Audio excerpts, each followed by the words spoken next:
Hello students, last video में हम देख चुके थे कि किसी भी आवेशित कुचालक गोले के कारण विद्युत विभव कितना होता है और वहां पर हमने फिर बाद में दूरी एवं विभव में ग्राफ बनाया था।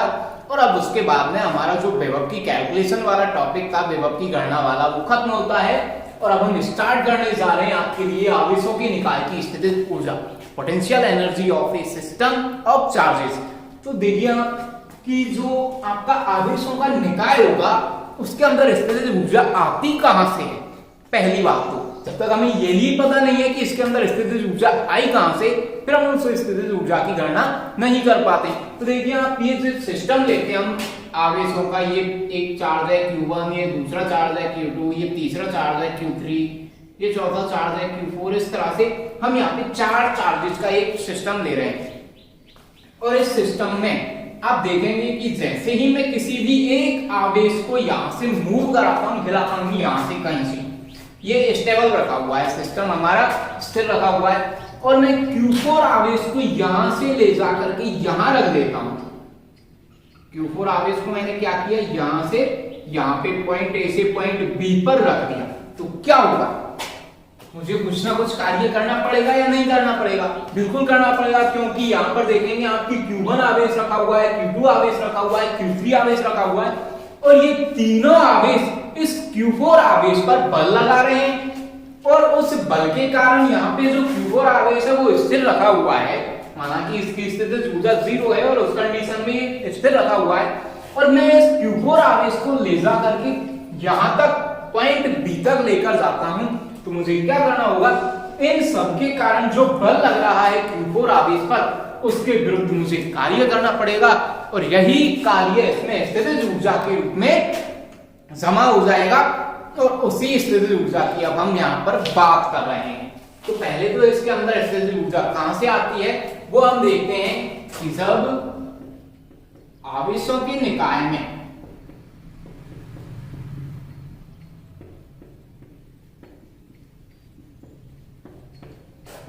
हम किसी आवेश को, ये डायग्राम आपको नहीं बनाना है, ये केवल समझने के लिए था। आवेशों के निकाय में हम किसी आवेश को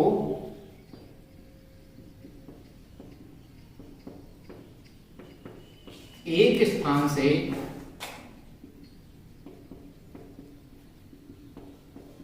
दूसरे स्थान तक लेकर जाते हैं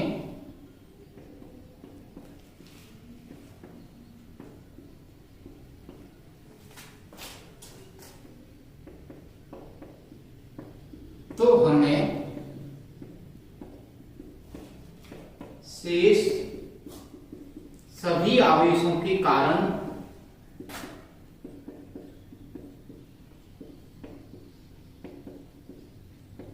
इस आवेश पर, कौन से आवेश पर, जिसे हम लेकर के जा रहे हैं उसकी बात करें, इस आवेश पर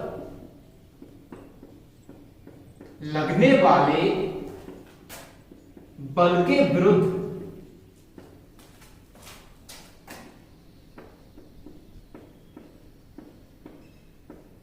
कार्य करना पड़ता है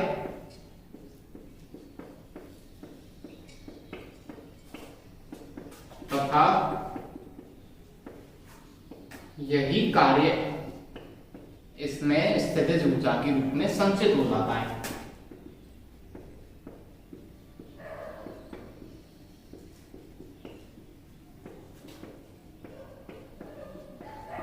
संचित हो जाता है या फिर मैं कहूं कि जमा हो जाता है, कुछ भी कह सकते हो। हाँ,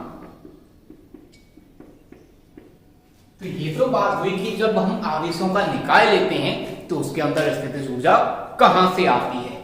अब हम बात करते हैं कि स्थितिज ऊर्जा की हम गणना कैसे करें। तो देखिए हम दो आवेशों के निकाय पर बात करते हैं। अब हम दो आवेशों के निकाय पर विचार करेंगे।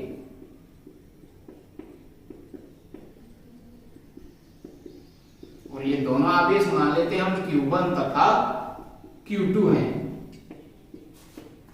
दो आवेशों Q1 तथा Q2 के निकाय पर या सिस्टम पर विचार करते हैं। देखिए प्यारे विद्यार्थियों, हमारे पास में एक आवेश है Q1 और दूसरा आवेश है Q2। और इनकी स्थितिज ऊर्जा की हमें गणना करनी है। तो हम क्या करते हैं, हम एक Q1 आवेश लेते हैं और Q1 आवेश को लाकर के यहाँ रख देते हैं। फिर हम Q2 आवेश को लेंगे और Q2 आवेश को लाकर के रखेंगे और उनका एक निकाय बनाएंगे और उस निकाय की स्थितिज ऊर्जा की गणना करेंगे। अच्छा, हम पहले तो Q1 आवेश को लेकर के आते हैं। तो हम पहले क्या करेंगे, Q1 आवेश को लाएंगे। अब हम पहले Q1 आवेश को लाते हैं।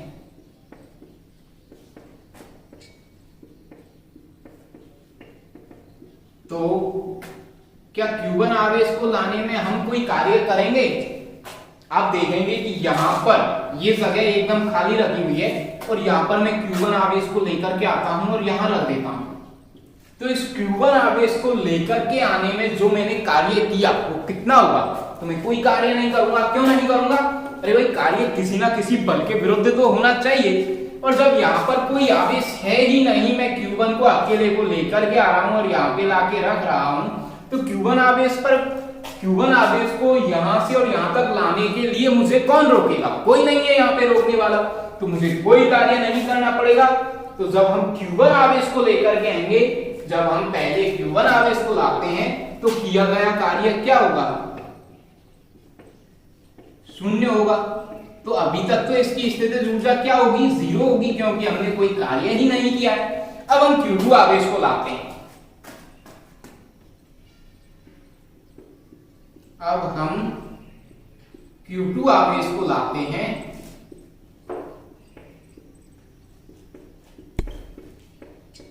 तथा Q1 आवेश से R दूरी पर रखते हैं, या फिर R12 बोल दो इसको, या फिर R21 जो भी है, R21 ले लेते हैं हम यहाँ पर, जो सेकंड चार्ज है उसका विद रेस्पेक्ट टू फर्स्ट। तो R21 दूरी पर रखते हैं। तब तो आप देखेंगे अब मैं Q2 आवेश को लाता हूं और ला करके यहां पर ये कोई दूसरा पॉइंट है जिसकी दूरी है यहां से R21 और इस पॉइंट पर ला करके रख देता हूं मैं Q2 आवेश।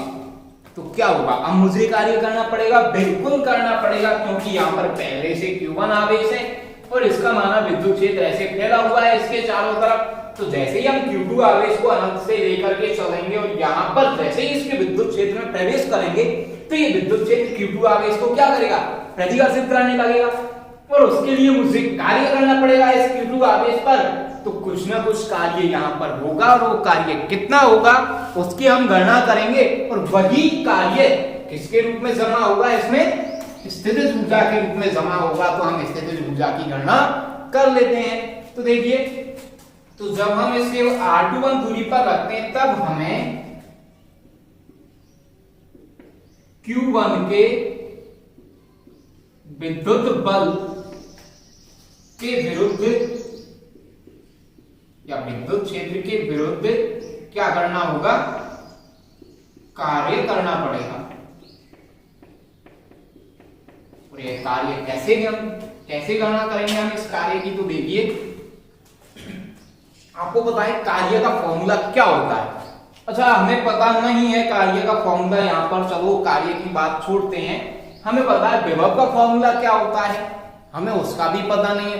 अच्छा, हमें ये तो पता है कि यहाँ पर जो विद्युत बल लग रहा है वो कितना है। तो वो विद्युत बल कितना है? Q2 पर यहाँ जब पर लगने वाला विद्युत बल है K Q1 Q2 upon R²। ये इसकी दूरी की बात की हमने, जहां पर दूरी है R21, तो R21 का स्क्वायर। और इस विद्युत बल के विरुद्ध हमें क्या करना है? कार्य करना है। तो हम क्या कर रहे हैं यहाँ पर? इस कार्य की गणना के लिए हमारे पास में कार्य के बहुत से फॉर्मूलेज हैं। आप गौर करेंगे, कार्य W इज इक्वल टू बल इनटू विस्थापन, हम इससे भी कार्य की गणना कर सकते हैं। अच्छा, हमने जब स्टार्ट किया था चैप्टर को, तो वहां पे हमने विभव को दो तरह से परिभाषित किया था। एक तो किया था हमने कार्य के रूप में और दूसरा किया था स्थितिज ऊर्जा के रूप में। तो वहां पर हमने विभव का फॉर्मूला देखा था, विभव इज इक्वल टू कार्य बटे आवेश, कुछ ऐसे। तो हम यहां से कार्य का एक और फॉर्मूला निकाल सकते हैं, W is equal to V into Q। तो हमारे पास में ये फॉर्मूला इजी होगा या फिर ये फॉर्मूला इजी होगा यहाँ पर कार्य की गणना करने के लिए। तो हम देख सकते हैं यहाँ पे हमारे पास में ये फॉर्मूला इजी है, क्योंकि यहाँ बल निकालो फिर विस्थापन देखो, उसके बजाय तो विभव निकाल लो। यहाँ पर Q2 आवेश पर जो ये R21 दूरी है, यहाँ इस Q1 आवेश के कारण विभव कितना है और बिंदु आवेश के कारण विभव का फॉर्मूला हमें पता है। तो हम यहाँ पे विभव निकाल लेंगे कि यहाँ इस पॉइंट पर, ये पॉइंट है A लेफ्ट और ये पॉइंट है B, तो पॉइंट B पर विभव कितना है और उस विभव को उस आवेश से गुणा कर देंगे जो आवेश हम लेकर आए हैं। हम कार्य कैसे निकालेंगे, पहले विभव निकालेंगे। तो हम यहाँ देखेंगे पॉइंट बी पर विभव कितना है और जो आवेश हम लेके आ रहे हैं, Q ला रहे हैं तो Q नॉट ला रहे हैं तो Q नॉट, और Q2 को लेकर आ रहे हैं तो Q2, इससे उसे मल्टीप्लाई कर देंगे और हम किए गए कार्य की गणना इजीली कर सकते हैं। तो हम जानते हैं कि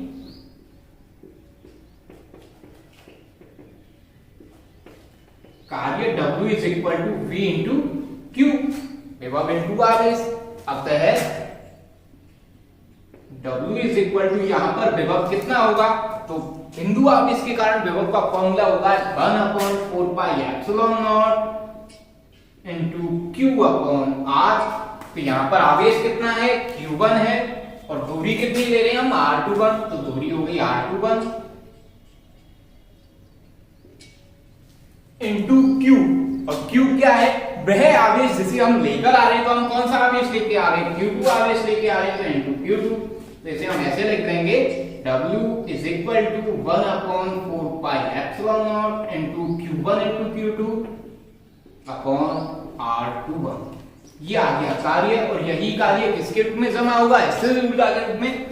तो ऐसे ही लिख सकते हैं हम U is equal to W, that implies U is equal to W, और W किसके इक्वल है, 1/4 pi epsilon naught into Q1 into Q2 upon R21। तो ये आ गई हमारे पास में दो आवेशों की स्थितिज ऊर्जा। बहुत ही इजी है, कुछ नहीं करना है।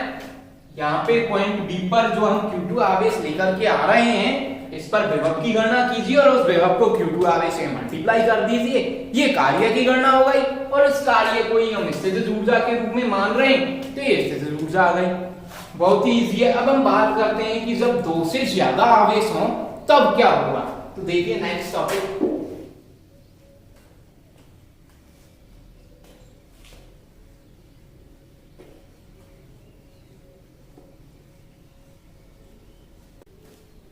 देखिए दो से अधिक आवेशों के लिए हम मान लेते हैं कि हमारे पास में तीन आवेश हैं। कितने आवेश ले रहे हैं हम, माना तीन आवेश Q1, Q2 तथा Q3 हैं, और हम अब इनसे बने निकाय की स्थितिज ऊर्जा ज्ञात करते हैं। तो पहले तो हम निकाय बनाना स्टार्ट करेंगे। पहले हम Q1 आवेश को लेकर के आते हैं। तो Q1 आवेश को ला करके हमने यहाँ पे रखा पॉइंट A पर, और इस पर किया गया कार्य 0 होगा, क्योंकि यहाँ पे कोई दूसरा आवेश है नहीं, और जब तक दूसरा आवेश नहीं है हमें कार्य करने की आवश्यकता नहीं पड़ेगी। तो सर्वप्रथम हम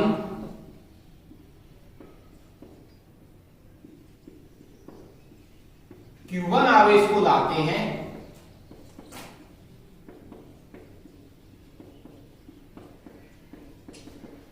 तथा इस पर किया गया कार्य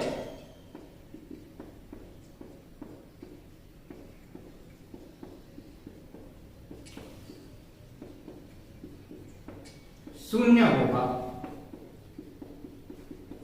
तो जब हम Q1 आवेश को लाते हैं तो W1 की वैल्यू क्या आती है, 0। This is equation first. अब हम क्या करेंगे, हम Q2 आवेश को लेकर के आते हैं और यहां किसी पॉइंट B पर ला करके रखते हैं।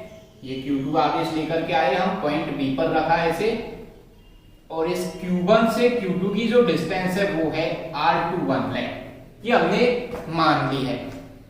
तो हम इस आवेश को लेकर के आए, या फिर मैं कहूँ R12, ये हमने मान ली कि इस A और B के बीच की दूरी कितनी है, R12 है। देखिए अब हम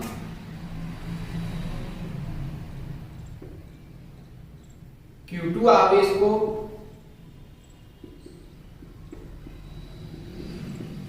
बिंदु B तक लाते हैं, 1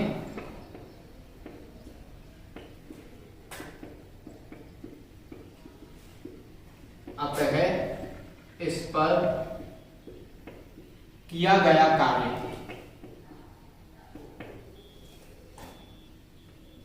इस पर किए गए कार्य की गणना करें हम W2 इज इक्वल टू, तो वही तरीका है फॉर्मूला। अब आप देखेंगे कि Q2 को लेकर के आते हैं हम, तो हमें कुछ ना कुछ कार्य करना पड़ेगा, क्योंकि यहाँ पर पहले से Q1 आवेश रखा हुआ है। तो Q1 आवेश रखा हुआ है तो इसका विभव होगा, और इस विभव में हम Q2 आवेश को लेकर के आ रहे हैं, तो उस पर हमें कार्य करना पड़ेगा। तो W2 is equal to Q1 के कारण विभव, Q1 के कारण विभव इनटू Q2 आवेश। तो इस तरह से हम इस पर किए गए कार्य की गणना करेंगे। That implies W2 is equal to, तो Q1 के कारण विभव कहां पर, पॉइंट बी पर, और Q1 के कारण पॉइंट बी पर विभव निकालने के लिए हमारे पास में फॉर्मूला होता है बिंदु आवेश के कारण विभव का 1/4 pi epsilon naught into Q1 upon जो डिस्टेंस हम यहां से ले रहे हैं। तो कितनी डिस्टेंस ले रहे हैं हम, A से B की हम ले रहे हैं डिस्टेंस R12 अपॉन R12, ये तो आ गया विभव इनटू, हमें इसको किससे मल्टीप्लाई करना है, हमें Q2 आवेश के साथ में इसको मल्टीप्लाई करना है, तो इनटू Q2। तो W2 आ गया हमारे पास में, W2 is equal to 1/4 pi epsilon naught into Q1 into Q2 upon R12। This is equation second.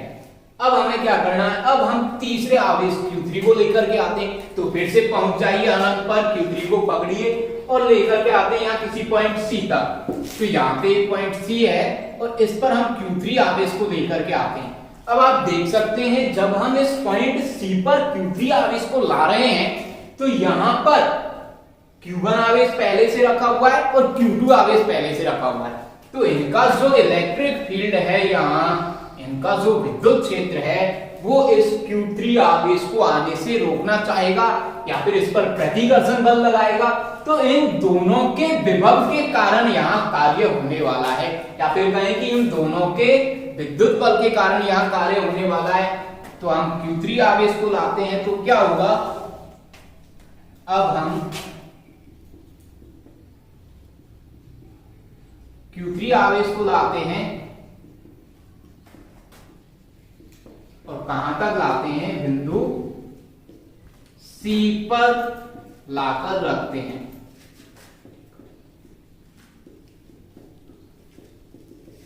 तब Q3 पर किया गया कार्य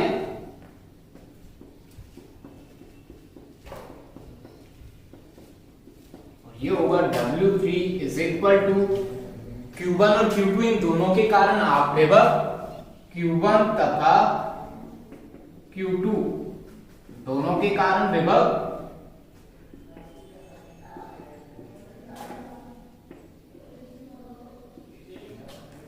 N2, कौन से आवेश को लेके आ रहे हैं उसको हम मल्टीप्लाई करेंगे, तो हम लेके आ रहे हैं Q3, तो Q3 को क्या करेंगे, मल्टीप्लाई कर देते हैं। तो W3 इज इक्वल टू, पहले हम निकालेंगे Q1 के कारण विभव कितना हुआ Q3 आवेश पर। तो मान लेते हैं Q1 से जो Q3 की डिस्टेंस है वो है R13 और Q2 से जो Q3 की डिस्टेंस है वो है R23। तो अब हम क्या करेंगे, यहाँ तो वही फॉर्मूला हमारे पास में, Q1 के कारण विभव कहां पर, पॉइंट C पर, तो ये होगा 1/4 पाई एप्सिलॉन नॉट इनटू जो हमारे पास आवेश है, तो यहाँ आवेश है Q1 अपॉन डिस्टेंस, और यहाँ हम डिस्टेंस ले रहे हैं Q1 से Q3 की R13 प्लस देखेंगे Q2 के कारण विभव कितना होगा, तो Q2 के कारण विभव कहां, पॉइंट C पर। तो वही तरीका है, वही फॉर्मूला यूज करेंगे हम 1/4 पाई एप्सिलॉन नॉट इनटू आवेश। तो आवेश कौन सा, तो Q2 ले रहे हैं हम इस बार, तो Q2 अपॉन Q2 से पॉइंट C की डिस्टेंस, तो Q2 से पॉइंट C की डिस्टेंस है हमारे पास में R23 इनटू जो हम आवेश लेके आ रहे हैं उसको मल्टीप्लाई कर दिया, तो Q3 को मल्टीप्लाई कर दिया। W3 is equal to, multiply करेंगे तो क्या आएगा, 1/4 पाई एप्सिलॉन नॉट इनटू पहले आ जाएगा Q1 into Q3 upon R13 plus 1/4 pi epsilon naught into Q2 into Q3 upon R23। तो ये आ गया हमारे पास में Q3 आवेश को लेकर के आने में किया गया कार्य। और यहां पर अब हमें इसकी निकालनी है कुल स्थितिज ऊर्जा। तो कुल स्थितिज ऊर्जा के लिए हम पढ़ते थे कि किया गया कुल कार्य। तो हम पहले तो Q2 आवेश को लेके आए, उस पे कार्य किया हमने, फिर Q3 को लेके आए, उस पे कार्य किया। तो टोटल कितना वर्क हम यहां करते हैं, वही वर्क इसमें स्थितिज ऊर्जा के रूप में संचित हो जाएगा। तो हम यहां निकालेंगे कुल कार्य। तो कुल कार्य कितना होगा, W is equal to W1 plus W2 plus W3। और इसे देते हैं हम इक्वेशन नंबर 3। तो हमारे पास में है इक्वेशन नंबर 1, यहाँ पे W1 की वैल्यू है, इक्वेशन नंबर 2 में W2 की वैल्यू है, और इक्वेशन नंबर 3 में W3 की वैल्यू है। और इन सबको रख के हम कुल कार्य निकालेंगे। तो समीकरण 1, 2 व 3 से W is equal to W1 की वैल्यू तो हो गई 0 प्लस W2 की वैल्यू ये रही। ये उठा के वहां पुट करते हैं 1/4 pi epsilon naught into Q1 into Q2 upon R12 plus W3 की वैल्यू ये रही हमारे पास। तो ये पुट करेंगे पहले ये वाली term 1/4 pi epsilon naught into Q1 Q3 upon R13 plus 1/4 pi epsilon naught into Q2 Q3 upon R23।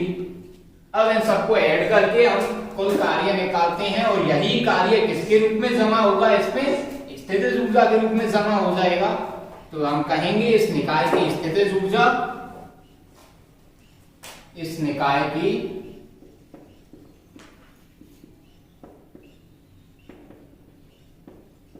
स्थितिज ऊर्जा U is equal to W। और वो कितनी आई थी, तो ये रही हमारे पास में।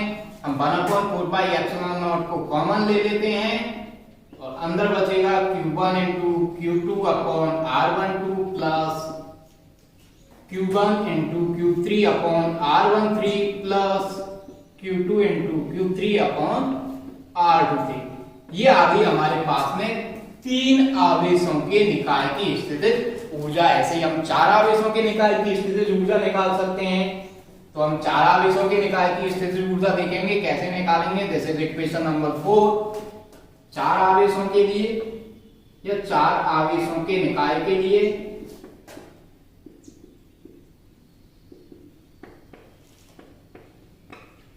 तो बिल्कुल सिमिलरली आप निकाल सकते हैं। U is equal to 1/4 pi epsilon naught. ये तो सब में से कॉमन आएगा। और आपने देखा था जब हम 3 आवेश ले रहे हैं तो Q1 Q2 Q1 Q3।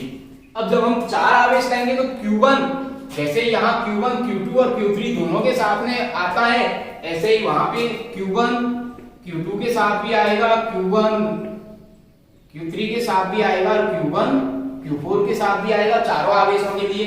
और इनकी डिस्टेंस, तो यहाँ डिस्टेंस होगी R12, यहाँ होगी R13 और यहाँ होगी R14। सबको ऐड करना है हमें। आपने ये देखा था जब 1 से फ्री हो जाते हैं हम, तो जो दूसरा आवेश बचा है वो तीसरे पर बल लगाता है। तो ऐसे ही हम यहाँ पहले आवेश से फ्री हो गए, अब हमारे पास में दूसरा आवेश बचता है Q2। तो Q2 किस किस पर इफेक्ट डालने वाला है। अब Q2 के बाद कौन लेकर आएंगे हम, कौन सा आवेश लाते हैं Q2 के बाद, Q3 को लाएंगे तो Q3 पर इफेक्ट डालेगा। और Q2 के बाद में हम Q4 को लेके आएंगे तो ये Q4 पर भी अपना प्रभाव डालता है या बल लगाता है। तो हम इनको लेंगे और इनकी डिस्टेंस R23 मान लेते हैं और इसकी R24 प्लस अब Q2 को हमने फ्री कर दिया। उसके बाद में देखेंगे हम जब Q3 आवेश रखा हुआ है उसके बाद आता है हमारे पास में Q4 आवेश। तो Q3 आवेश किसको इफेक्ट करेगा, Q4 को, और इसकी डिस्टेंस ले लेते हैं हम R34। और अब Q4 को तो आप ले आए और Q4 के बाद में हम कोई आवेश नहीं ला रहे तो Q4 किसी को भी इफेक्ट नहीं करेगा। तो ये हमारे पास में 4 आवेशों के कारण लगने वाली स्थितिज ऊर्जा हो गई या 4 आवेशों पर किया गया कार्य। This is equation number 5। और यदि हम n आवेशों की बात करें तो उसके लिए हम कैसे लिखेंगे, ये थोड़ा ध्यान देना है आपको। n आवेशों के लिए आप डायरेक्टली लिख सकते हो वैसे तो, लेकिन हम समीशन लगा करके लिखते हैं यहाँ। तो इस समीशन पे फोकस करना है, ये समीशन कैसे यूज करते हैं। n आवेशों के निकाय की स्थितिज ऊर्जा।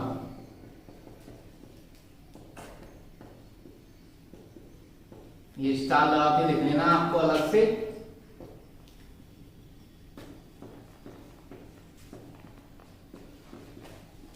U is equal to 1/4πε0। ये तो कॉमन आने वाला है, अब हम यूज कर रहे हैं समीशन, और हम देखेंगे कि हमारे पास में दो टर्म यहाँ पे चेंज हो रही हैं। एक तो I चेंज होती है, आप देखेंगे यहाँ 1 था, यहाँ 1 था, यहाँ 1 था, यहाँ 2 हो गया, तो I भी चेंज हो रहा है और J भी चेंज हो रहा है, 2 3 4। तो I और J दो टर्म लेते हैं हम और स्टार्ट करते हैं हम इनको 1 से। कहां से स्टार्ट करते हैं? 1 से, और कहां तक लेकर के जाते हैं? n तक।